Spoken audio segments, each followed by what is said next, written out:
Hello my dear student, कैसे हैं आप? आई होप आप सब बहुत बेहतर होंगे। बच्चों, सबसे पहले मैं आपसे माफी मांगना चाहूंगा क्योंकि लेक्चर आने में थोड़ा सा समय लग गया। इसके पीछे का रीजन ये है कि मेरे साइड पे लाइट की काफी ज्यादा प्रॉब्लम थी, जिस वजह से मैं लेक्चर को रिकॉर्ड नहीं कर पा रहा था। लेकिन लाइट की प्रॉब्लम अब रिजॉल्व हो चुकी है, तो मैं आपके सामने लेक्चर लेकर के हाजिर हो चुका हूँ। बच्चों, हम लोग लास्ट लेक्चर पर इलेक्ट्रोकेमिस्ट्री के बारे में चर्चा करना शुरू किए थे, जिसमें हमने आपको इलेक्ट्रोड्स के बारे में पढ़ा दिया था और इलेक्ट्रोलाइसिस के बारे में पढ़ा दिया था। जो बच्चे इलेक्ट्रोड और इलेक्ट्रोलाइसिस को नहीं पढ़े हैं, तो सबसे पहले उस वाले लेक्चर को कवर करें, यानी कि लेक्चर नंबर 1 को कवर करें। उसके बाद आज के लेक्चर की तरफ आप मूव करेंगे। तो चलिए बिना देर किए हुए हम लोग आज की इस लेक्चर की शुरुआत करते हैं। आज का जो हमारे पास टॉपिक ऑफ डिस्कशन रहेगा, उसमें हम लोग बात करने वाले फैराडे लॉ ऑफ इलेक्ट्रोलाइसिस के बारे में। देखो, फैराडे जो है ना, 2 अलग अलग प्रकार के लॉ प्रोड्यूस करते हैं, जिसमें Faraday first law of electrolysis और दूसरा Faraday second law of electrolysis के नाम से इंट्रोड्यूस किया गया है। चलिए सबसे पहले हम लोग फैराडे फर्स्ट लॉ के बारे में देख लेते हैं। तो ये लॉ क्या कहता है? लॉ कहता है कि according to this law the amount of substance deposited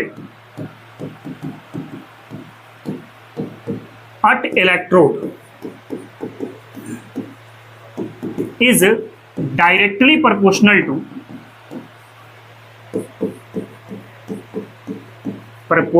to quantity of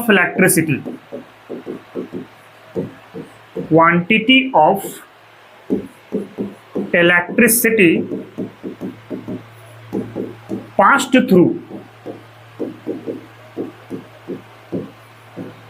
its solution।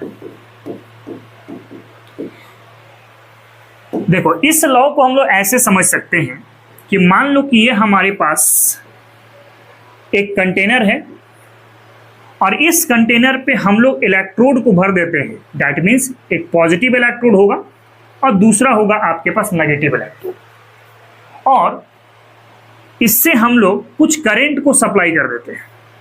यहाँ पे आपके पास मान लो Q क्वांटिटी ऑफ इलेक्ट्रिसिटी है, और यहाँ पर हमारे पास कोई इलेक्ट्रोलाइट है, जैसे कि A X प्लस के फॉर्म में और B माइनस वाई के फॉर्म। मतलब एक सॉल्ट वाला सॉल्यूशन आपके पास मौजूद है, यानी कि इलेक्ट्रोलाइटिक सॉल्यूशन मौजूद है। अब कह रहे हैं कि जैसे जैसे आप करंट सप्लाई करोगे ना, वैसे वैसे अमाउंट ऑफ सबस्टांस डिपॉजिट करेगा। मतलब B Y minus positive electrode की तरफ आएगा, यानी ए एक्स प्लस इस नेगेटिव इलेक्ट्रोड की तरफ आएगा। मतलब अमाउंट ऑफ सबस्टांस डिपॉजिट करेगा, ये डिपेंड करेगा क्वांटिटी ऑफ इलेक्ट्रिसिटी के ऊपर। अगर मान लो मैं ऐसा लेके चल लूं, जैसे M, आपको मैं कह रहा हूं amount of substance deposited at electrode. कौन सा amount of substance? A X plus वाला जो डिपॉजिट करेगा और बी माइनस वाई वाला जो इलेक्ट्रोड पे डिपॉजिट करेगा, उसका अमाउंट को मैंने M से दिखा दिया। और Q जो है आपके पास, this is a quantity of electricity. तो according to Faraday first law बोला जाता है कि amount of substance is directly proportional to quantity of electricity. That means quantity of electricity अगर आप बढ़ाते हैं तो अमाउंट ऑफ सबस्टांस इलेक्ट्रोड पे डिपॉजिट ज्यादा करेगा, यानी M क्या होगा? बढ़ेगा। एंड क्वांटिटी ऑफ इलेक्ट्रिसिटी अगर आप कम करते हैं तो अमाउंट ऑफ सबस्टांस जो इलेक्ट्रोड पे डिपॉजिट करने वाला है वो भी आपका कम डिपॉजिट होगा, यानी M की वैल्यू क्या होने लगेगी? कम होने लगेगी। नाउ प्रोपोर्शनैलिटी को हटाने के लिए कांस्टेंट लाते हैं, जिसको हम लोग Z के साथ दिखाते हैं, यानी M इज इक्वल टू, आप देखोगे तो ZQ लिखा होता है। अब ये Z क्या है? इस Z को हम लोग कहते हैं बाबू इलेक्ट्रोकेमिकल इक्विवेलेंट, इलेक्ट्रोकेमिकल इक्विवेलेंट, ठीक ना। इसके बारे में डिटेल में हम लोग इंफॉर्मेशन लेंगे। नाउ हम लोग एक चीज पढ़ चुके हैं कि जो चार्ज होता है this is a current into time. Now इस चार्ज को उठा के मैं इस फॉर्मूले पर रख दूं तो m इज इक्वल टू क्या मिल जाएगा, ZIT मिल जाएगा। This is a Faraday first law. तो इस लॉ के अकॉर्डिंग चार्ज या फिर क्वांटिटी ऑफ इलेक्ट्रिसिटी बढ़ाने से अमाउंट ऑफ सबस्टांस इलेक्ट्रोड पे डिपॉजिट ज्यादा करते हैं, और अगर क्वांटिटी ऑफ इलेक्ट्रिसिटी कम करते हैं तो अमाउंट ऑफ सबस्टांस जो इलेक्ट्रोड पे डिपॉजिट करने वाला है वो भी आपका कम होता है, ठीक है ना। तो पहले इसको आप कॉपी कर लो, इसके बाद हम लोग इलेक्ट्रोकेमिकल इक्विवेलेंट के बारे में समझ लेते हैं।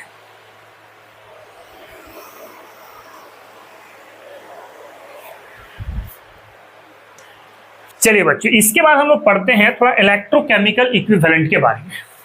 तो इलेक्ट्रोकेमिकल इक्विवेलेंट को समझने के लिए पहले ये फॉर्मूले को आपको माइंड में रखना पड़ेगा, M is equal to Z into I into T। Now क्या होगा अगर हम लोग करंट को 1 एम्पियर बना दें और टाइम को 1 सेकेंड बना दें, तो I के जगह पे 1 पुट करें और T के जगह पे 1 पुट करें तो हमारे पास एक रिजल्ट मिल जाएगा, amount of substance is equal to electrochemical equivalent. यानी कि आप कह सकते हैं कि electrochemical equivalent amount of substance जो इलेक्ट्रोड पे डिपॉजिट हुआ है ये दोनों ही आपका बराबर होता है, बशर्ते कि उस सॉल्यूशन से 1 एम्पियर करंट 1 सेकंड के लिए पास किया जाना चाहिए। मतलब आप इसको ऐसा लिख सकते हैं, the electrochemical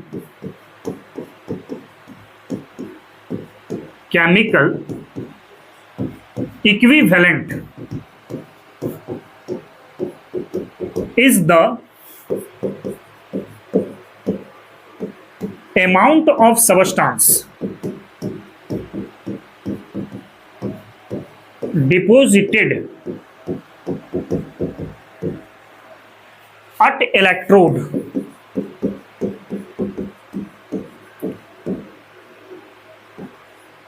when 1 ampere current is passed for 1 second through the solution। ठीक, यानी 1 एम्पियर करंट 1 सेकेंड के लिए आप सॉल्यूशन पे सप्लाई कर रहे हैं, तो वैसे सिचुएशन पे जो अमाउंट ऑफ सबस्टांस इलेक्ट्रोड पे डिपॉजिट करेगा वही उस सबस्टांस का इलेक्ट्रोकेमिकल इक्विवेलेंट बनेगा। जैसे उदाहरण के लिए अगर मैं इस्तेमाल करूं कि सपोज करें कि हमारे पास इस कंटेनर पर सिल्वर नाइट्रेट का सॉल्यूशन है, यानी कि सिल्वर प्लस मौजूद है और साथ में NO3 माइनस मौजूद है। हमने इस कंटेनर पे 2 इलेक्ट्रोड लगा दिया, एक है पॉजिटिव इलेक्ट्रोड और दूसरा है आपके पास नेगेटिव इलेक्ट्रोड, ठीक है ना। तो according to situation negative ions की मूवमेंट एनोड की तरफ होगी और पॉजिटिव आयंस की मूवमेंट कैथोड की तरफ होगी। लेकिन अगर इस सिस्टम से आपने करंट सप्लाई किया कितना बाबू, 1 एम्पियर, और समय आपने रखा 1 सेकेंड, तो वैसे सिचुएशन पर देखा गया है कि जो सिल्वर यहां पे डिपॉजिट कर रहा है ना, उस सिल्वर का अमाउंट वो कितना होता है, 0.001118 ग्राम के आसपास में होता है। इसका मतलब अगर इस सॉल्यूशन से 1 एम्पियर करंट 1 सेकेंड के लिए पास कर रहे हो तो अमाउंट ऑफ सबस्टांस जो सिल्वर का था वो कितना डिपॉजिट हुआ, 0.001118 ग्राम। यानी कि यही इसका क्या बन जाएगा, इलेक्ट्रोकेमिकल इक्विवेलेंट बन जाएगा। क्यों? क्योंकि 1 एम्पियर एंड 1 सेकेंड पर अमाउंट ऑफ सबस्टांस और इलेक्ट्रोकेमिकल इक्विवेलेंट दोनों की वैल्यूज क्या होती है, बराबर होती है। यानी कि Z बराबर आप क्या लिखेंगे यहाँ पे, Z ऑफ सिल्वर आप क्या दे सकते हैं, 0.001118 ग्राम पर कूलम दे सकते हैं, कर सकते हो।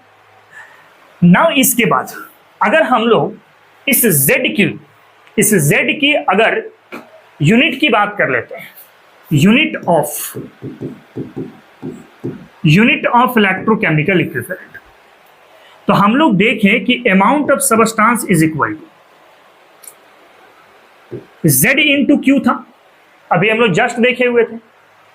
अब अमाउंट का यूनिट ग्राम ले लो, Z का यूनिट निकालना है और चार्ज का यूनिट क्या होता है, कूलम होता है। देयरफॉर Z बराबर यूनिट क्या मिलेगा, तो ग्राम पर कूलम मिल जाएगा। ये Z का यूनिट हो गया हमारे पास, यानी कि जो Z हमने लिखा है उसकी यूनिट क्या दिखा है, ग्राम पर कूलम दिखा है। समझ गए बात को ना। तो इलेक्ट्रोकेमिकल इक्विवेलेंट जो है वो अमाउंट ऑफ सबस्टांस जो इलेक्ट्रोड पे डिपॉजिट हो रहा है उसी के बराबर होगा, बशर्ते कि सॉल्यूशन से आपको 1 एम्पियर करंट 1 सेकंड के लिए पास करनी होगी। ठीक है, तो पहले इसको कॉपी कर लो, इसके बाद फिर हम लोग सेकंड लॉ के बारे में बात करते हैं।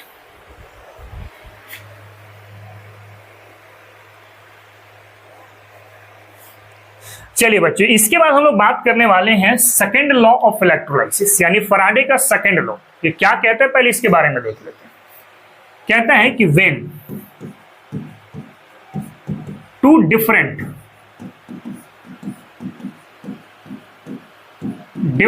Electrolytic solution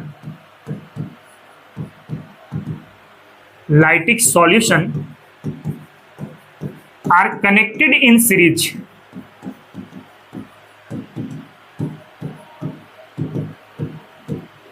and same current is passed through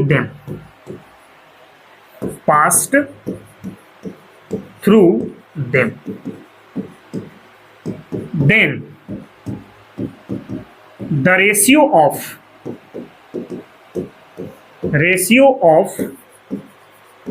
amount of substance deposited at respective electrode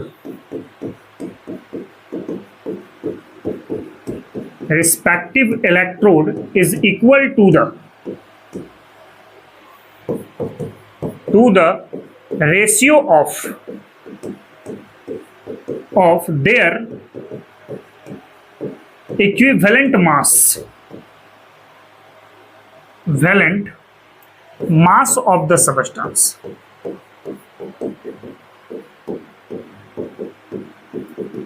तो काफी लंबा चौड़ा भाषण लिखा गया है, लेकिन इसको हम लोग समझ लेते हैं जरा।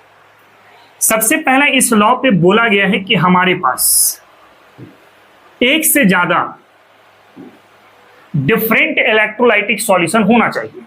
तो हमने एक सॉल्यूशन के लिए एक कंटेनर बना लिया, this is solution number 1, solution number 1 है ना। और एक और कंटेनर मैं कंसीडर कर लेता हूं और इसमें हमने भर दिया solution number 2, this is a solution number 2 है ना। अब इसमें आप लगा लो इलेक्ट्रोड। सबसे पहले ये हो गया आपके पास पॉजिटिव इलेक्ट्रोड और ये हो गया सर हमारे पास नेगेटिव इलेक्ट्रोड।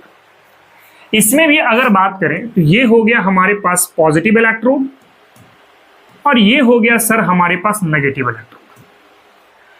अब क्या कह रहा है कि दोनों इलेक्ट्रोलाइटिक सॉल्यूशन को आपस में कनेक्ट करना है by the help of series combination.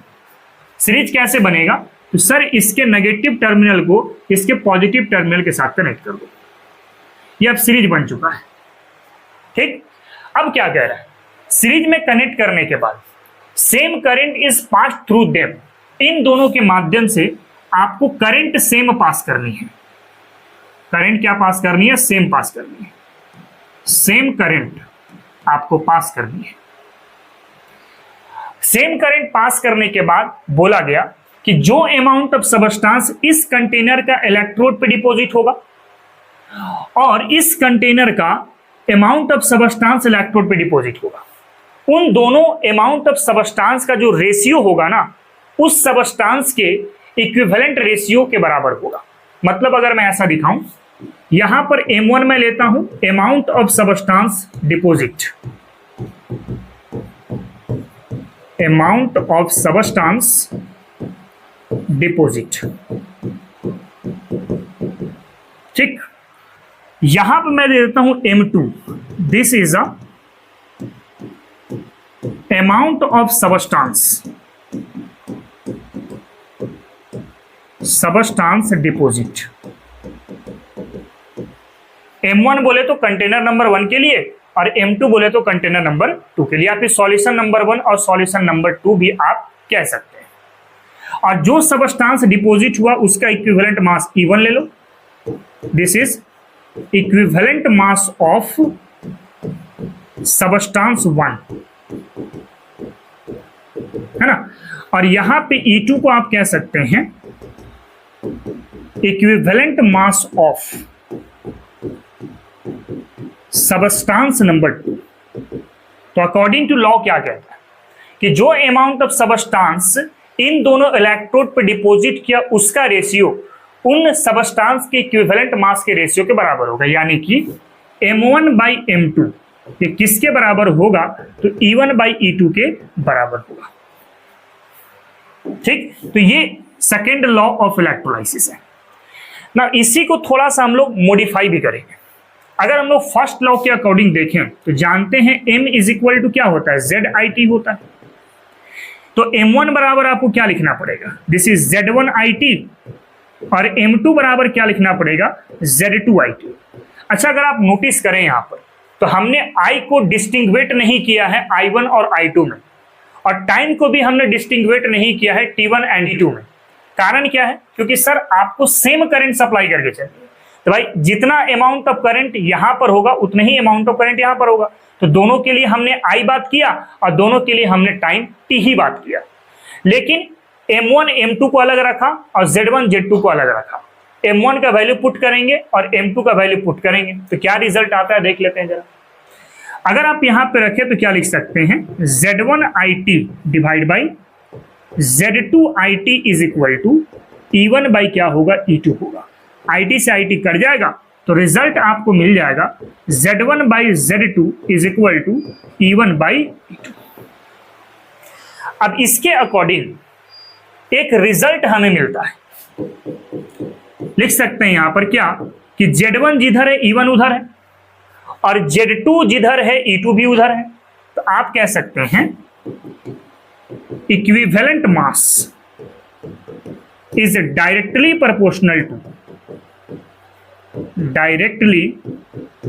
Proportional to electrochemical equivalent.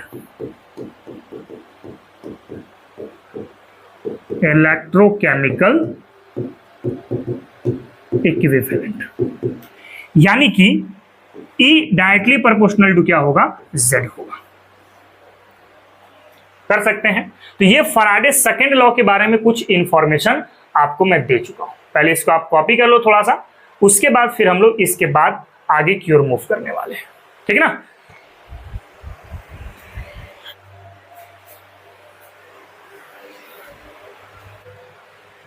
चलिए बच्चों आगे की ओर बढ़ते हैं। तो हमारे पास रिजल्ट क्या मिला? नाउ हम लोग ये चीज देखें कि equivalent mass directly proportional to क्या है? Z है ना।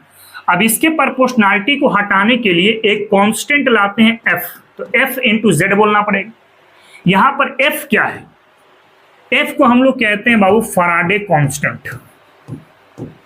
क्या बोलते हैं? फैराडे कांस्टेंट बोलते हैं।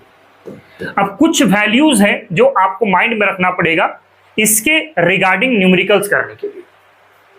अगर 1 फराड की बात करते हैं तो 1 फराड का मतलब होता है 1 मोल इलेक्ट्रॉन चार्ज। 1 मोल इलेक्ट्रॉन चार्ज। अब 1 मोल इलेक्ट्रॉन चार्ज कहने का मतलब 1 मोल यानी कि 6.023 इंटू 10 टू द पावर 23, ये 1 मोल हो गया। और इलेक्ट्रॉन चार्ज कहने का मतलब 1.6 into 10 to the power -19 coulomb. अब इसको अगर आप सॉल्व करोगे तो 96487 आता है, जिसको हम लोग राउंड फिगर में 96500 कूलम मान करके चलते हैं। तो ये फराडे के बारे में कुछ इंपॉर्टेंट इंफॉर्मेशन हो गया। तो 2 फराडे लॉ हमने देखा, amount of substance directly proportional to quantity of electricity, ये फराडे फर्स्ट लॉ था। और अमाउंट ऑफ सबस्टांस अलग अलग सॉल्यूशन का जो रेशियो होगा वो उस सबस्टांस के इक्विवेलेंट मास के रेशियो के बराबर होगा। यह फैराडे सेकंड लॉ के बारे में बात हुआ। पहले आप इसको कॉपी कर लो, इसके बेसिस पे कुछ न्यूमेरिकल्स करेंगे तो आपको ये लॉ बहुत अच्छे से समझ में आ जाएगा। ठीक है,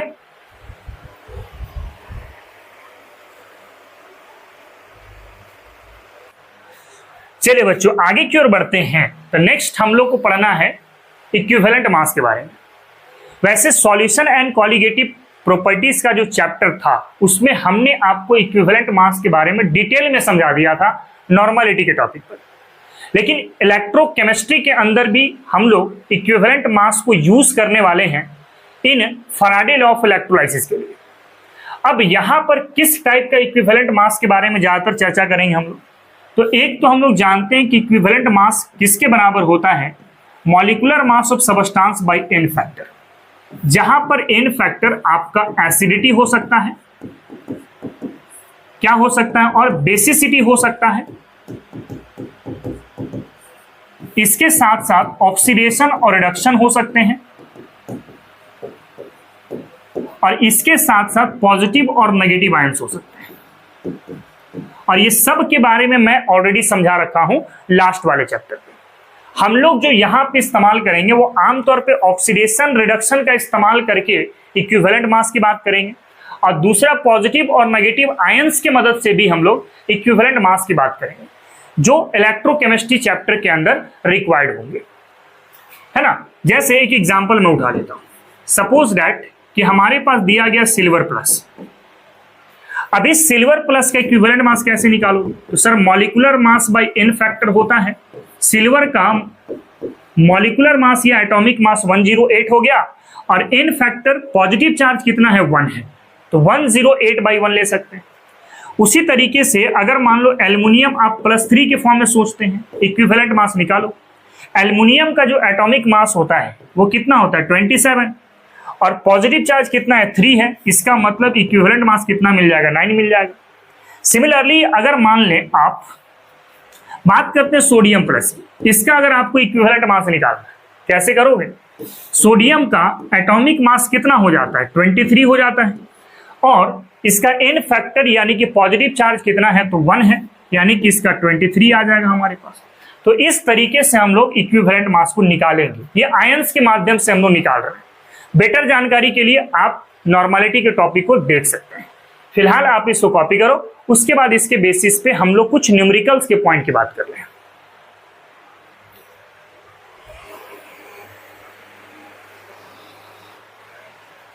चलिए बच्चों, नेक्स्ट अगर हम लोग न्यूमेरिकल की पॉइंट देखें, फॉर न्यूमेरिकल,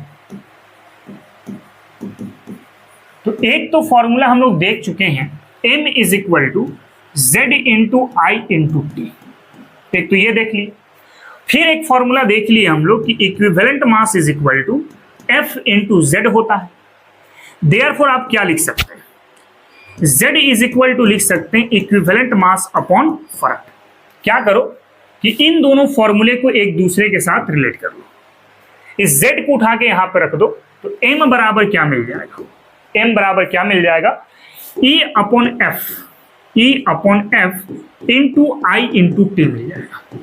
एक तो ये फॉर्मूला आपका बन जाएगा। नाउ आप चाहें तो F का वैल्यू भी पुट कर सकते हैं। तो F का वैल्यू अगर पुट करते हैं तो M बराबर क्या लिखा जा सकता है? E × I × T divide by 96500 coulomb ले सकते हैं। आप ये भी इस्तेमाल कर सकते हैं। नाउ और क्या इस्तेमाल किया जा सकता है? और आप इस्तेमाल कर सकते हैं यहां से कि सर चार्ज बराबर क्या होता है? I × T होता है ना। तो आप I × T को एक दूसरे से मिला करके Q के बराबर लिख सकते हैं, तो एक रिजल्ट और आ जाएगा। M = E × Q/F, आप ये भी इस्तेमाल कर सकते हैं। और इसी में आप चाहें तो F का वैल्यू पुट कर सकते हैं कितना? 96500 कूलम। तो M बराबर एक और फॉर्मूला मिल जाएगा, E × Q/96500 कूलम। आप ये भी इस्तेमाल कर सकते हैं। ठीक है, अब यहां पर एक नोट पॉइंट आपको ध्यान देना पड़ेगा। नोट पॉइंट आपको यहां पर ध्यान देना पड़ेगा। क्या? If the gas released at electrode, then equivalent mass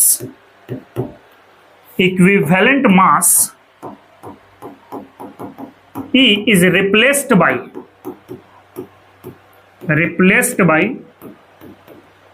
volume of gas, या लिबरेटेड गैस कर दो, लिबरेटेड गैस at electrode, इसको भी लिख दो यहां पे at electrode।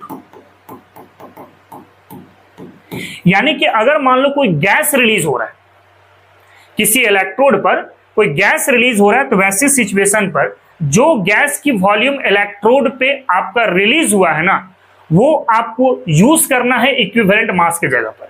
यानी कि आप फॉर्मूले को क्या लिख सकते हैं, m इज इक्वल, जहां जहां इक्विवेलेंट मास है वहां पे लिख दो VE। VE कहने का मतलब क्या है, this is a volume of liberated gas at electrode into I into T divide by आप 96500 कूलम ले सकते हैं।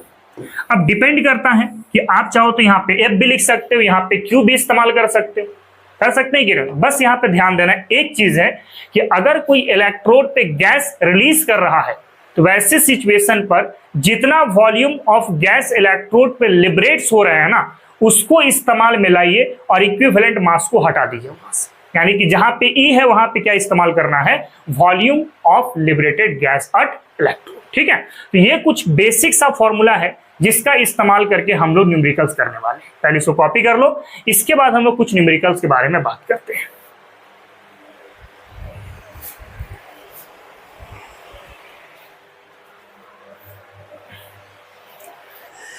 चलिए बच्चों, इसके बाद हम लोग मूव करने वाले हैं क्वेश्चन की तरफ। क्वेश्चन क्या कह रहा है कि how much charge is required for the following reduction. आपके पास 4 अलग अलग क्वेश्चन है जिसमें रिडक्शन की प्रोसेस देखने को मिल रही है, और इस रिडक्शन के दौरान कितना चार्ज की रिक्वायरमेंट हो रही है, यही आपसे सवाल पूछा जा रहा है। कैसे बनेगा, आइए जरा बात करते हैं। सबसे पहला सॉल्यूशन नंबर ए के लिए, पहला क्या है बाबू, 1 मोल ऑफ एल्युमिनियम +3, इससे आपको एल्युमिनियम तक कन्वर्ट करना है। अब इसका रिडक्शन अगर करवाएं तो एल्युमिनियम +3 में 3 इलेक्ट्रॉन ये खा लेगा, तो क्या बन जाएगा, एल्युमिनियम बन जाएगा। अब जरा आप देखें कि 1 मोल एल्युमिनियम +3 में 3 इलेक्ट्रॉन या 3 मोल इलेक्ट्रॉन लगा, तब जाके एल्युमिनियम बना है। और आप लोग जानते हैं कि 1 मोल इलेक्ट्रॉन ये किसके बराबर होता है, 1 फराड के बराबर होता है, या फिर 1 फराडे के बराबर होता है। तो 3 मोल इलेक्ट्रॉन चार्ज में कितना फराडे हो जाएगा, 3 फराडे, यानी कि 3 × 96500 कूलम लेके चलना पड़ेगा। आप देख सकते हैं 1 मोल इलेक्ट्रॉन चार्ज 1 फराडे के बराबर है, तो 3 मोल इलेक्ट्रॉन चार्ज कितने के बराबर हो जाए, 3 फराडे के बराबर हो जाए, यानी 3 × 96500 कूलम लिया जा सकता है। सिमिलरली अगर आप क्वेश्चन बी को देखते हैं, क्वेश्चन बी क्या कह रहा है, 1 mole of copper +2 copper, 1 mole of copper +2 copper. अब कॉपर +2 को आपको रिडक्शन करानी है, तो कितना इलेक्ट्रॉन ये खाएगा, 2 इलेक्ट्रॉन खाएगा और बना देगा क्या, कॉपर बना देगा। अब जरा सोचो 1 मोल कॉपर बनाने के लिए कितने इलेक्ट्रॉन्स की जरूरत पड़ी, 2 इलेक्ट्रॉन्स की जरूरत पड़ी।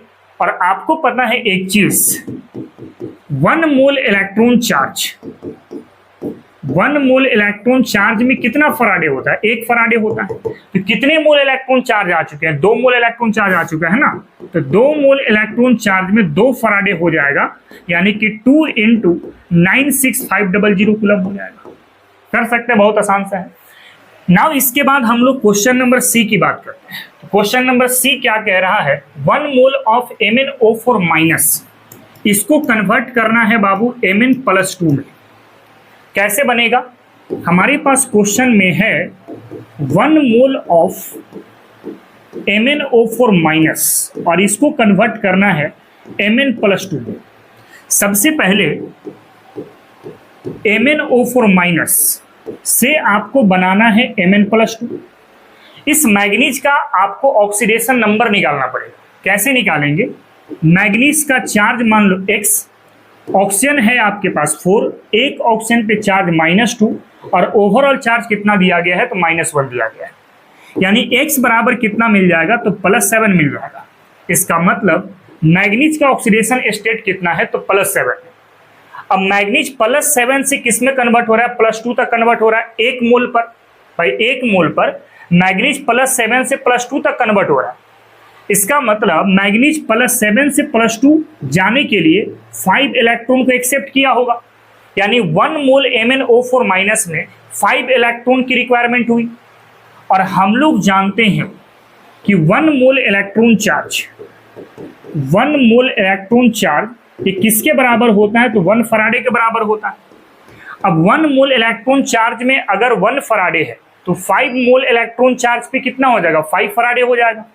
यानी 5 मोल इलेक्ट्रॉन चार्ज अगर देखते हैं तो 5 फराडे हो जाएगा, यानी कि 5 × 96500 कूलम आप कंसीडर कर सकते हैं। ठीक, तो ये इस तरीके से बनाया जाएगा। सिमिलरली एक और क्वेश्चन है हमारे पास, क्वेश्चन नंबर डी। उससे पहले आप इसको कॉपी करो, उसके बाद उस क्वेश्चन को हम लोग कवर करते हैं। ठीक है,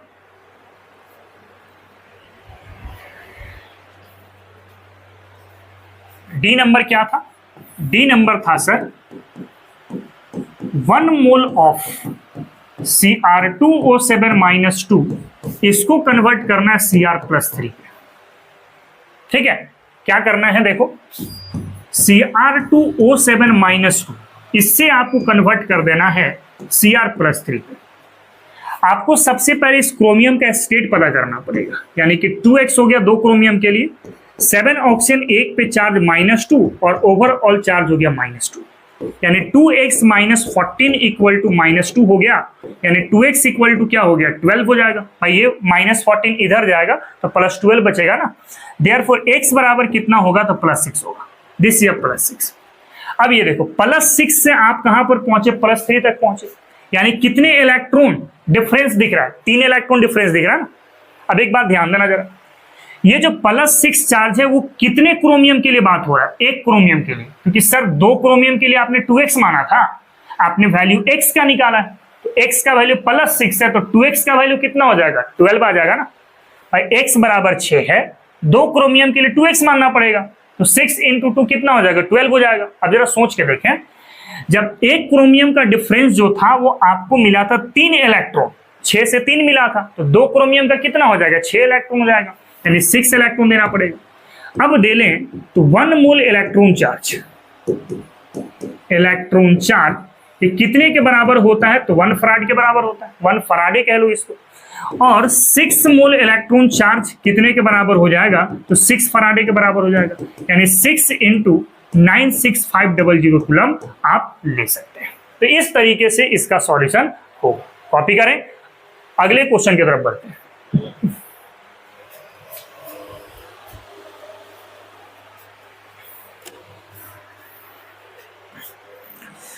चलिए बच्चों आगे की ओर बढ़ते हैं। तो नेक्स्ट एक और क्वेश्चन है कि how many electricity in term of Faraday is required to produce, क्या क्या प्रोड्यूस करना है। सबसे पहले आपको प्रोड्यूस करना है 20 gram of calcium from calcium chloride. Calcium chloride से हमें कैल्शियम बनाना है, और भी कैल्शियम कितना, 20 ग्राम बनाना है ना। तो आप कैल्शियम क्लोराइड ले लो, ये अगर ब्रेक करेगा तो बनेगा कैल्शियम +2 और साथ में 2Cl-। अब कैल्शियम की फॉर्मेशन कहां से होगी, कैल्शियम +2 से होगी। भाई क्लोरीन से कैल्शियम कहां से बनेगा, नहीं बनेगा ना, कैल्शियम +2 से ही कैल्शियम बना सकते हैं ना। जो कैल्शियम +2 था, अगर ये 2 इलेक्ट्रॉन खा लेता है तब जाके कैल्शियम बनेगा। यानी अगर स्टिचोमेट्रिक देखते हैं इन टर्म ऑफ मोल, है ना, तो ये कितना मोल है, 1 मोल है। यहां पे कितना मोल मिल गया, 2 मोल मिल गया, और यहां पे कितना मोल हो गया, तो सर 1 मोल हो गया। तो आप देखें कि 1 मोल कैल्शियम बनाने के लिए कितने मोल इलेक्ट्रॉन की जरूरत पड़ रही है, 2 मोल इलेक्ट्रॉन की जरूरत पड़ रही है। तो भाई 20 ग्राम को पहले मोल बना लो, 20 ग्राम को पहले मोल बना लेते हैं। तो मोल बराबर क्या होगा, W/मॉलिक्यूलर मास, यानी कि वेट है 20, मॉलिक्यूलर मास ऑफ कैल्शियम या एटॉमिक मास ऑफ कैल्शियम हो गया 40, यानी कितना लिख सकते हैं, 1/2 लिख सकते हैं। तब जरा देखो 1 मोल से कितना जरूरत था, 2 मोल, तो भाई आधा से कितना हो जाएगा, 1 मोल होगा। यानी कि आप लिख सकते हैं चूंकि 1 मोल कैल्शियम रिक्वायर्ड कितना 2 mole electron charge. Therefore half के लिए कितना लग जाएगा, तो हाफ के लिए लग जाएगा कितना 2 × 1/2, दैट मीन्स 1 इलेक्ट्रॉन। 1 इलेक्ट्रॉन कहने का मतलब 1 फराड, यानी कि 96500 कूलम। कर सकते हो, इसको कॉपी करो। दूसरे वाले क्वेश्चन को हम लोग कर लेते हैं।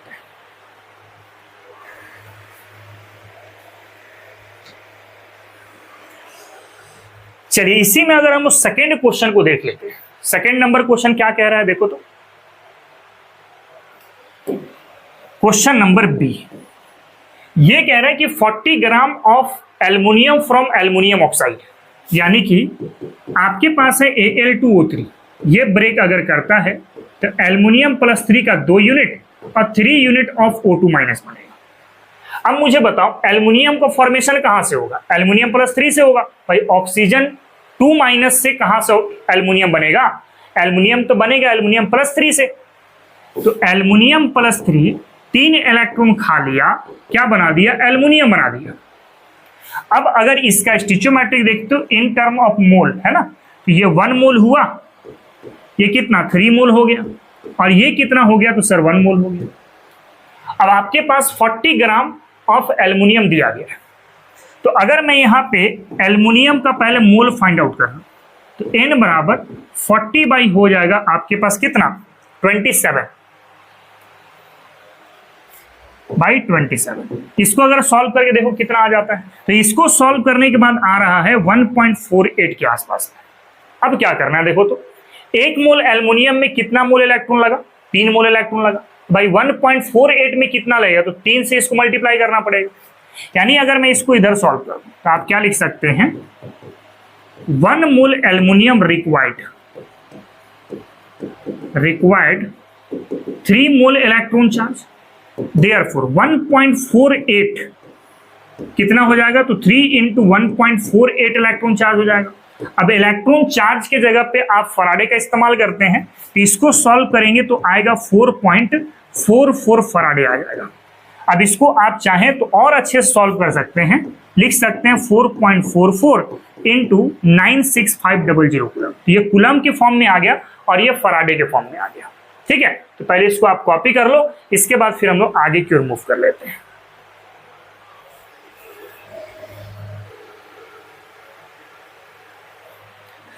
चलिए बच्चों आगे की ओर बढ़ते हैं। तो नेक्स्ट हमारे पास एक क्वेश्चन और है कि how much electricity is required in coulomb for the oxidation of 1 mole of water to oxygen बनाना है।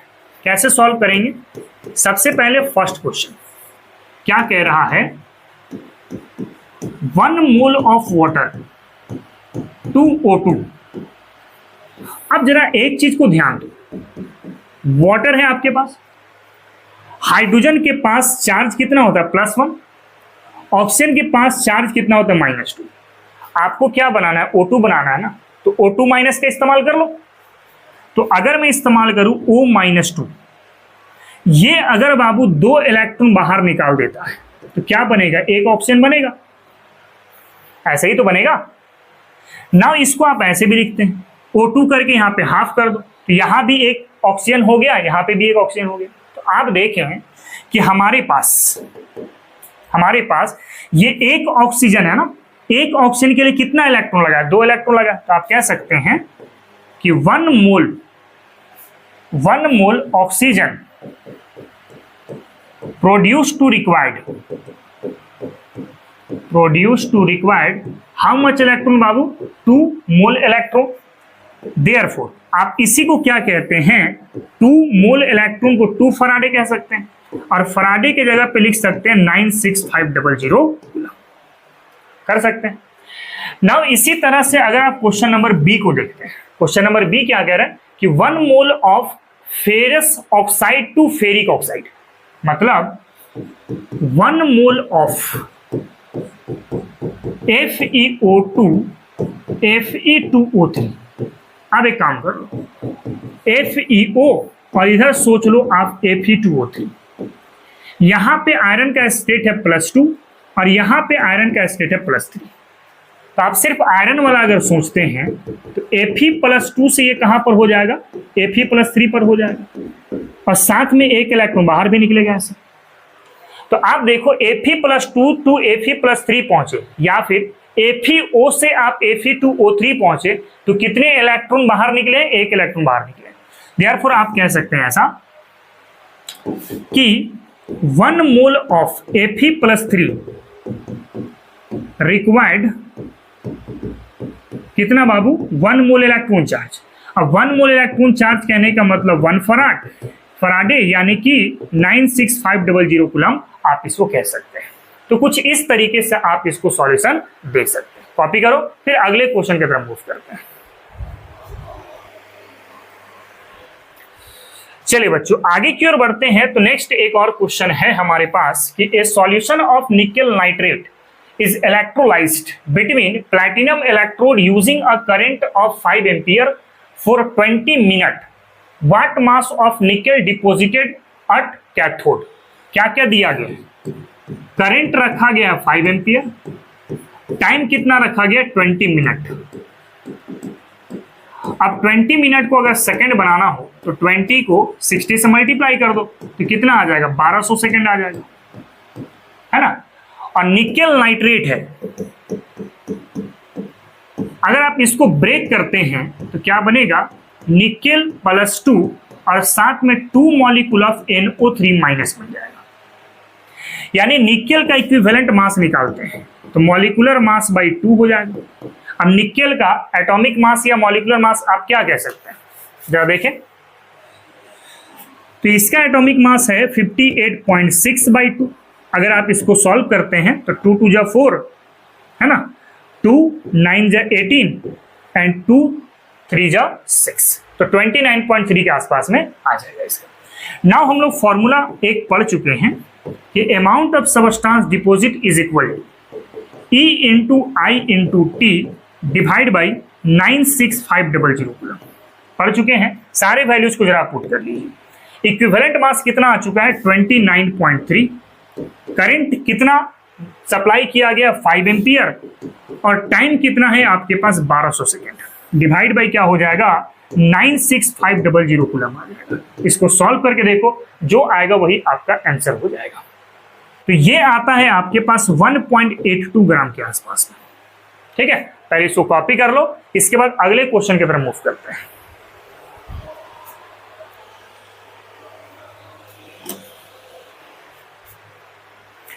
चलिए बच्चों आगे की ओर बढ़ते हैं। तो नेक्स्ट एक और क्वेश्चन है कि if a current of 0.5 ampere passed through a metallic wire for 2 hours, 2 घंटे के लिए सप्लाई किया गया है 0.5 एम्पियर करंट, टाइम कितना रखना है 2 आवर, यानी कि 2 इंटू 60 सेकेंड हो जाएगा, 36 इंटू 2 यानी 7200 सेकेंड हो जाएगा। आगे क्या कह रहा है कि how many electrons would flow through the wire. आप लोग को एक बात पता है कि Q इज इक्वल टू क्या होता है, I इंटू टी होता है, और आप ये भी पढ़ चुके हैं कि चार्ज बराबर क्या होता है, number of electron into basic unit of charge. Last class पे हम लोग ऑलरेडी पढ़ चुके हैं। अब फर्स्ट और सेकंड इक्वेशन को कंपेयर करते हैं, तब क्या मिल जाएगा, from equation first and second क्या लिख सकते हैं, देखो तो। अब सेकंड को अगर आप फर्स्ट में पुट कर लेते हैं, यानी Q की जगह पे क्या लिख सकते हैं, N इंटू इलेक्ट्रॉन्स लिख सकते हैं, यानी N into electrons is equal to I into T हो जाएगा। देयरफॉर N बराबर क्या लिख सकते हैं, I into T divide by basic charge of electron, यानी N बराबर I कितना है 0.5, टाइम कितना है देखो तो 7200, और इलेक्ट्रॉन का चार्ज कितना 1.6 इंटू 10⁻⁻⁹ कूलम। सॉल्व करके देखो, जो आएगा वही आपका आंसर हो जाएगा। सॉल्व करेंगे, आएगा 2.25 इंटू 10⁻22 इलेक्ट्रॉन्स। कर लोगे, कॉपी कर लो, इसके बाद फिर हम लोग आगे क्यों मूव करते हैं।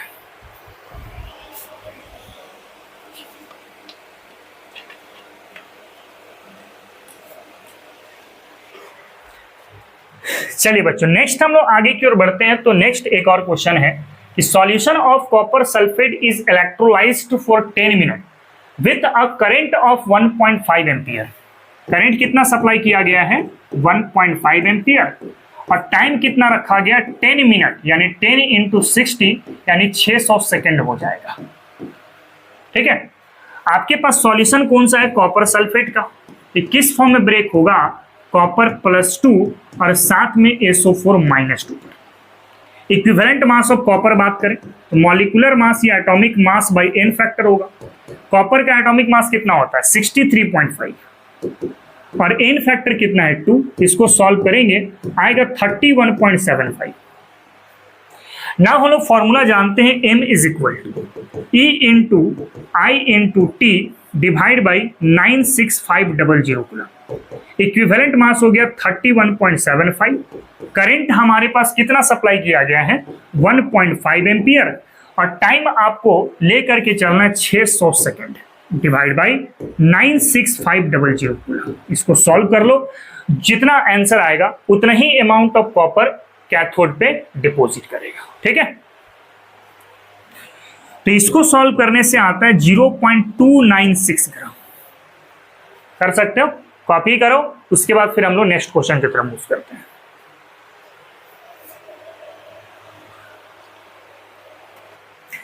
चलिए बच्चों आगे की ओर बढ़ते हैं। तो नेक्स्ट हमारे पास एक और क्वेश्चन है कि what is the ratio of weight of silver and aluminium. मान लो ऐसा M1, this is a weight of silver कह लो, एंड M2 को आप कह लो वेट ऑफ एल्युमिनियम। तो अगर M1 है तो आप E1 कह लो equivalent mass of silver, mass of silver, and E2 आप कह लो इक्विवेलेंट मास ऑफ एल्युमिनियम। क्या कह रहे हैं आगे? When the same current is passed, अगर दोनों ही सॉल्यूशन पर सेम करंट को पास किया जा रहा है for same period through aqueous AgNO3 and aluminium sulphate solution, दोनों सॉल्यूशन पे same amount of current same time के लिए पास किया गया है। तो वैसे सिचुएशन पे हम लोग पढ़े हैं कि M1 by M2 is equal to क्या होता है?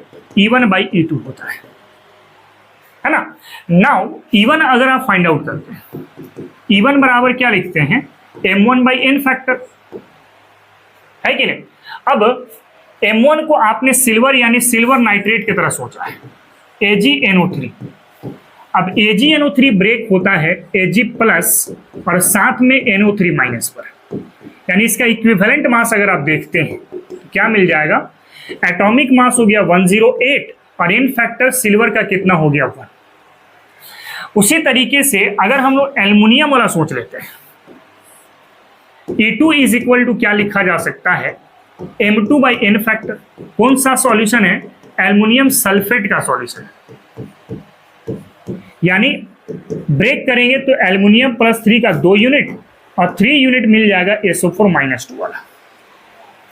ठीक है, यानी E2 अगर फाइंड आउट करें तो एल्युमिनियम का एटॉमिक मास कितना? 27, n फैक्टर कितना है? 3। अब इसको पुट कर लो यहाँ पे, तो E1 की जगह पर हो जाएगा 108/1 और E2 की जगह पर हो जाएगा 27/3। कर सकते हैं। Therefore M1 by M2 is equal to क्या लिखेंगे? 108/1 इंटू 3 इंटू 27। 3 से कितना टाइम में गया? 9 टाइम। अब ये 9 से गया, 9 एकम 9, 9 दूनी के 18, यानी रेशियो मिल जाएगा 12:1। कर पाओगे? इसको कॉपी कर लो, इसके बाद अगले क्वेश्चन की तरफ मूव करते हैं।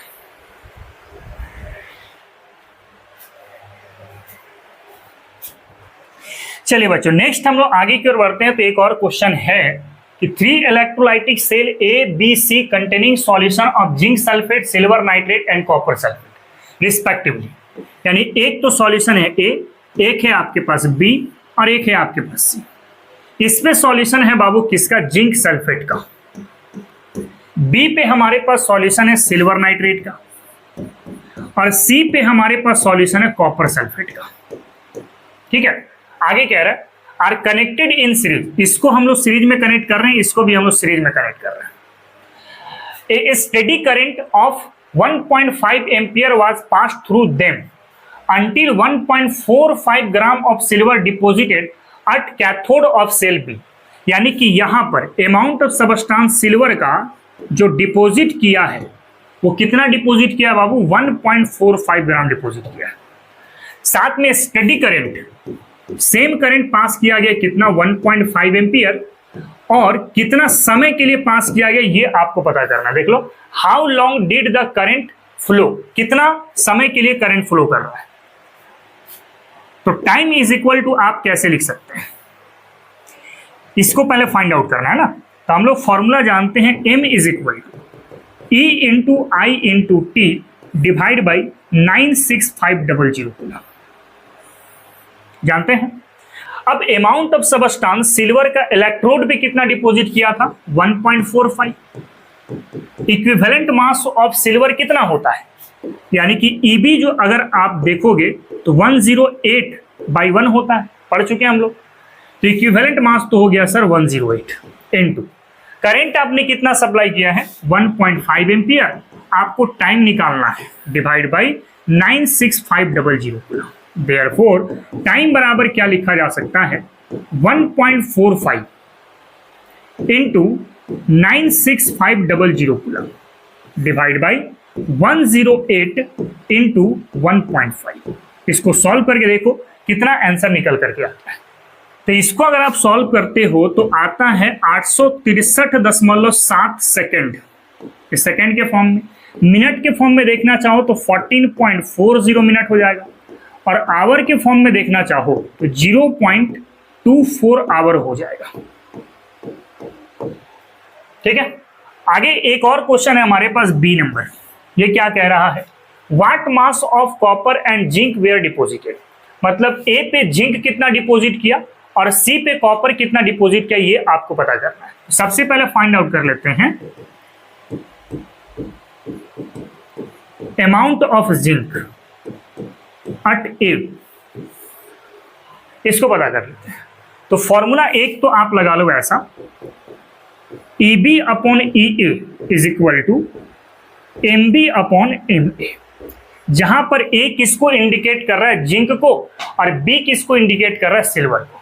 ठीक है, नाउ अगर हम लोग सारे वैल्यूज को यहां पे रख लेते हैं, जैसे सिल्वर का इक्विवेलेंट मास आपको पता है कितना? 108। नाउ अब यहां से हम लोग EA को फाइंड आउट करने वाले हैं। EA क्या है? इक्विवेलेंट मास ऑफ जिंक, है ना। सबसे पहले atomic mass of zinc by n factor लगाना पड़ेगा।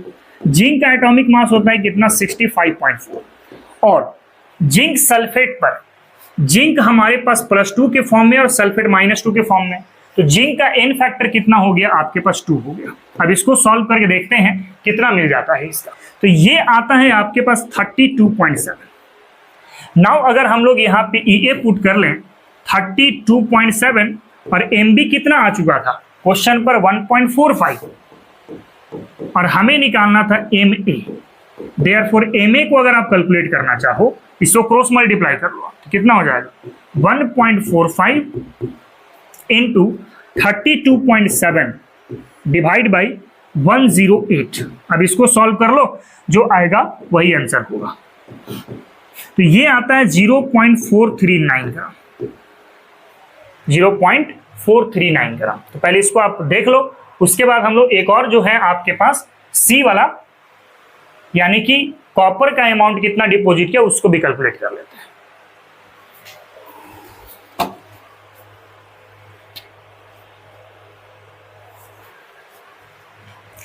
चलिए बच्चों, नेक्स्ट हम लोग कॉपर का अमाउंट पता करते हैं। इसी में देख लेना, चलो अच्छा इसी में देख लेते हैं। Amount of copper, amount of copper at C. अब इसको भी आप ऐसे लिख सकते हैं, MB upon MC is equal to equivalent mass of B upon equivalent mass of C। यहाँ पे C किसको इंडिकेट कर रहा है? कॉपर को इंडिकेट कर रहा है। इसी अगर आप बात करते हो तो इसी को आप क्या लिखोगे? Atomic mass of C by n factor of copper, यानी कि C। Atomic mass of copper कितना होता है? तो 63.5 होता है। और कॉपर सल्फेट है ना हमारे पास, आप देख सकते हैं कॉपर सल्फेट था, तो यहाँ पे कॉपर +2 के फॉर्म में है और सल्फेट -2 के फॉर्म में, यानी कॉपर का n फैक्टर कितना मिल जाएगा? 2 मिल जाएगा। अब इसको सॉल्व करेंगे, आएगा 31.75।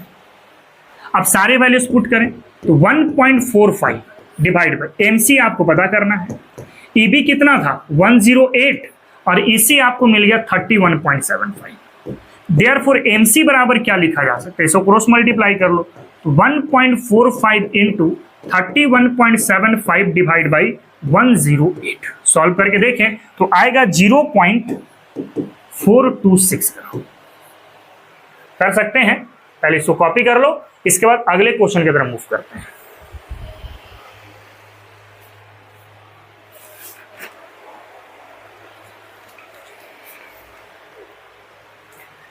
चलिए बच्चों आगे की ओर बढ़ते हैं। तो नेक्स्ट हमारे पास है क्वेश्चन नंबर 10, नीट 2020 का क्वेश्चन है। क्वेश्चन क्या कह रहा है कि on electrolysis of dilute sulphuric acid, dilute sulphuric acid यानी H2SO4 है, तो डाइल्यूट है तो यहां पे आपके पास वाटर भी प्रेजेंट होगा सल्फ्यूरिक एसिड के साथ में। अब सल्फ्यूरिक एसिड आपका कन्वर्ट होगा 2 मॉलिक्यूल ऑफ H प्लस और साथ में SO4-2 और वाटर किस में कन्वर्ट होगा H plus plus OH minus पर। क्वेश्चन क्या कह रहा है, using platinum electrode the product obtained at anode will be, anode पे कौन सा प्रोडक्ट का फॉर्मेशन होगा, यही आपसे सवाल पूछ रहा है। तो आपको पता है कि कैथोड पे केटायन की इंटरेक्शन होती है और रिडक्शन की प्रोसेस देखने को मिलती है। केटायन कौन सा है, H प्लस ही तो है ना, तो H plus 2H plus 2 electron खा करके हाइड्रोजन गैस रिलीज कर देगा, कहां पर, कैथोड पर। और एनोड की बात आप करते हैं तो आपको यह बात बखूबी पता है कि सल्फेट और हाइड्रोक्साइड में हाइड्रोक्साइड का डिस्चार्जिंग पोटेंशियल कम है इन कंपेरिजन टू सल्फेट, तो डिस्चार्ज कौन करने वाला है, OH माइनस करने वाला है। तो 4OH माइनस ये 4 इलेक्ट्रॉन बाहर निकालेगा, 2 मॉलिक्यूल ऑफ पानी के साथ साथ ऑक्सीजन गैस रिलीज कर देगा। यानी कि हमारे पास कौन सा गैस रिलीज हो रहा है, एनोड पे ऑक्सीजन गैस रिलीज हो रहा है। कर सकते हैं, इसको कॉपी करो। एक और क्वेश्चन यहां पे हम लोग बात करने वाले हैं।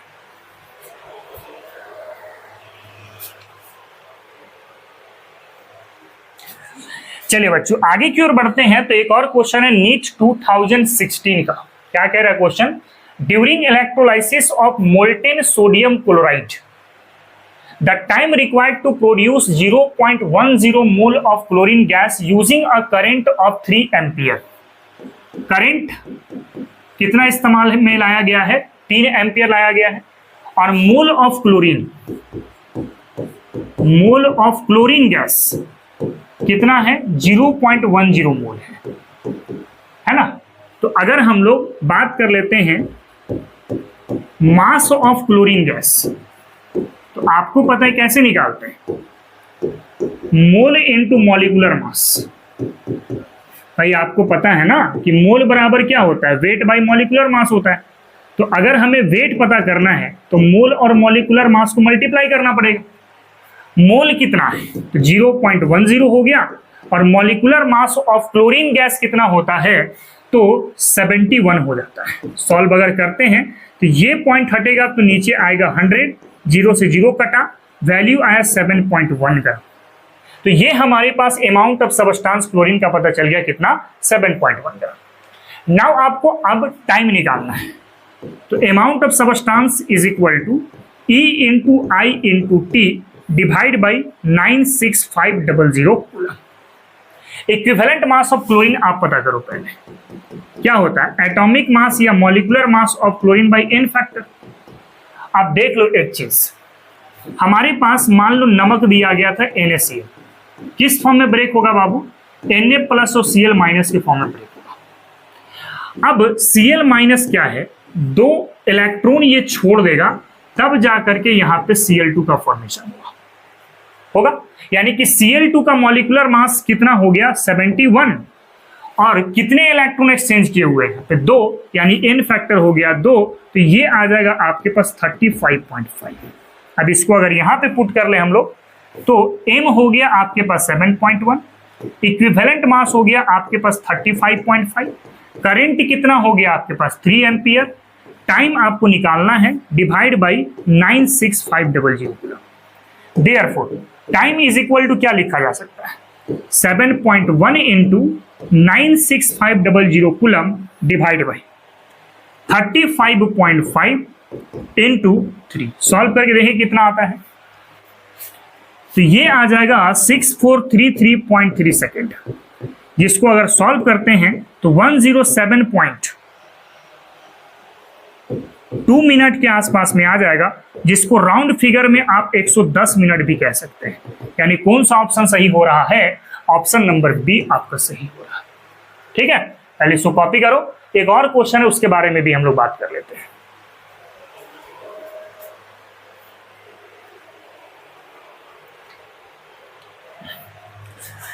चलिए बच्चों, नेक्स्ट हम लोग आगे की ओर बढ़ते हैं। तो एक और क्वेश्चन है कि the weight of silver 108 displaced by a quantity of electricity which displays 5600 ml of oxygen at STP will be।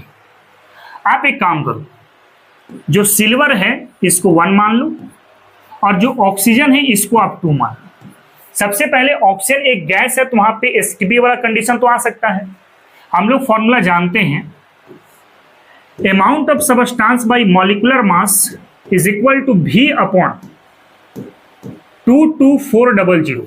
ये कब की बात होती है, एसटीपी की बात होती है। मोल कॉन्सेप्ट यानी कि क्लास 11th में ऑलरेडी मैंने आपको समझा रखा है। अब हमें m पता करना है, तो m बराबर क्या लिखेंगे, volume into molecular mass by 22400। अब वॉल्यूम कितना है, तो 5600। मॉलिक्यूलर मास ऑफ ऑक्सीजन कितना होता है, 32। O2 की बात कर रहा है, किसकी बात कर रहा है, O2 की, है ना।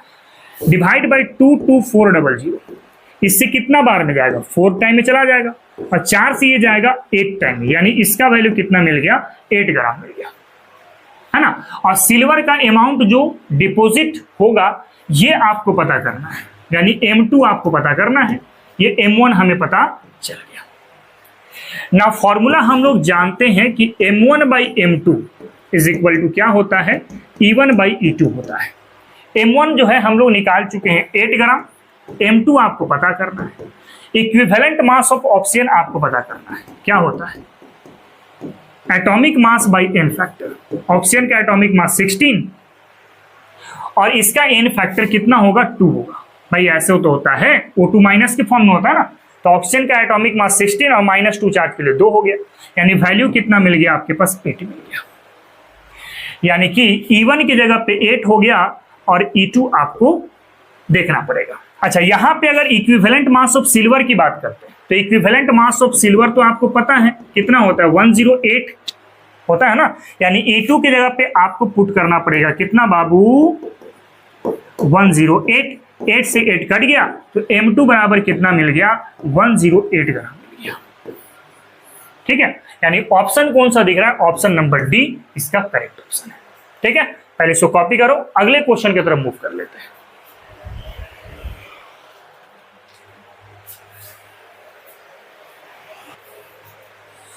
चलिए बच्चों, नेक्स्ट हम लोग आगे की ओर बढ़ते हैं। तो एक और क्वेश्चन दिया गया है, electrolysis of dilute aqueous NaCl solution. हमारे पास सबसे पहले तो एक्वस NaCl सॉल्यूशन का इलेक्ट्रोलाइसिस करना है, यानी NaCl है 2 पार्ट में ब्रेक होगा, Na+ और होगा Cl-, और वाटर जो है ये भी 2 पार्ट में ब्रेक होगा, H+ और साथ में होगा OH-। सबसे पहले कैथोड की रिएक्शन आप देख लो। अच्छा, कैथोड पे किसकी इंटरेक्शन होती है, केटायन की होती है ना, और केटायन 2 है आपके पास, एक तो Na+ और एक है आपके पास H+। अब H+ का डिस्चार्जिंग पोटेंशियल कम होता है in comparison to sodium plus, इसलिए H+ सबसे पहले डिस्चार्ज कर जाएगा, यानी कि 2 मॉलिक्यूल ऑफ H+ ये 2 इलेक्ट्रॉन खा करके हाइड्रोजन गैस में कन्वर्ट हो जाएगा। सही है, क्वेश्चन आगे पढ़ो क्या कह रहा है। Was carried out by passing 10 milliampere current. The time required to liberate 0.01 mole of hydrogen gas. Hydrogen बना चुके हैं हम लोग, गैस एट कैथोड। ठीक है, तो कैथोड का ही सिर्फ रिएक्शन आपको देखना था। अब कैथोड में अगर आप स्टीचोमेट्रिक देखते हैं तो यहां पर 2 मोल मिला है, यहां पर भी 2 मोल हो गया, और ये हो गया सर आपके पास 1 मोल। अब क्वेश्चन में गिवन क्या है, हाइड्रोजन गैस कितना लिबरेट कराना है, 0.01 मोल, यानी कि गिवन जो आपको लेकर के चलना है यहां पर लेके चलना है 0.01। अब देखो तो ये 1 था तो ये 2 हुआ, ये 2 हुआ, यानी ये 0.01 है, ये 0.02 मोल हो जाएगा और ये भी हो जाएगा 0.02 मोल। यानी कि ये जो इलेक्ट्रॉन चार्ज है ये कितना मोल मिल चुका है, 0.02 मोल मिल चुका है। देयरफॉर हम जानते हैं कि 1 मोल इलेक्ट्रॉन चार्ज 1 फराडे के बराबर है। देयरफॉर आपके पास 0.02 मोल इलेक्ट्रॉन चार्ज है, यानी 0.02 फराडे हो जाएगा, यानी 0.02 इंटू 96500 कूलम हो जाएगा। अब आगे क्वेश्चन में क्या कह रहा है, अब इसके बारे में बात करते हैं। आपसे टाइम निकालने बोला है, क्या निकालने बोला, टाइम।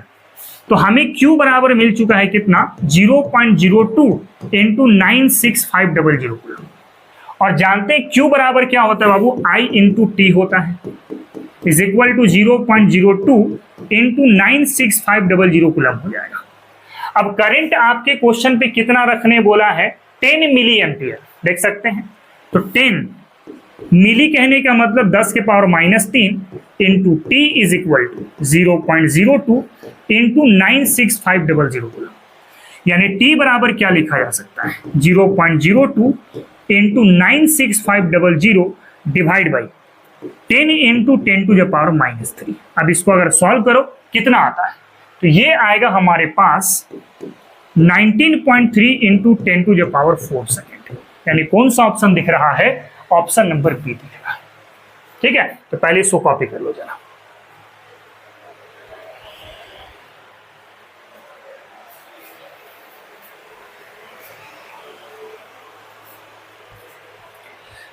चलिए बच्चों, तो हम लोग आज के लेक्चर को यहीं पे खत्म करते हैं और मिलते हैं फिर हम लोग नेक्स्ट क्लास पर एक नए जोश के साथ, नए उमंग के साथ। आज के लिए इतना ही। जय हिंद, जय भारत और जय विज्ञान। बच्चों, अगर मेरी ये लेक्चर आपको पसंद आई है तो मेरी इस लेक्चर को लाइक करें, चैनल को सब्सक्राइब करें और इसे अपने दोस्तों तक तो जरूर शेयर करें ताकि उन्हें भी हमसे जुड़ने का मौका मिल सके। और अगर आपको टॉपिक में कहीं पर भी कोई डाउट हुआ है तो आप नीचे चैट सेक्शन में जाकर के हमसे क्वेश्चन पूछ सकते हैं, और साथ में डिस्क्रिप्शन में इंस्टाग्राम का भी लिंक दिया हुआ है, आप वहां भी क्लिक करके हमसे सवाल पूछ सकते हैं। तो चलिए मिलते हैं फिर हम नेक्स्ट क्लास पर। Thank you very much.